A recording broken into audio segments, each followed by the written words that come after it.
Hi, this How to 1 Minute will show you how to use Snapchat in split screen. So first of all, let's open a Snapchat app and now all you have to need open multi-screen apps or just minimize your Snapchat app. Once you are in this screen, tap on your Snapchat app icon at the top.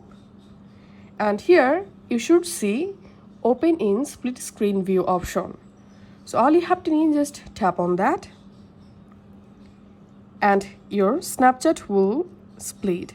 Now in the second part you can select a different app to use. So I'm here selecting Pinterest, and now as you can see I can use two different apps at the same time. You can also adjust your split screen app screen size like this. So this is how we can actually use Snapchat in split screen view.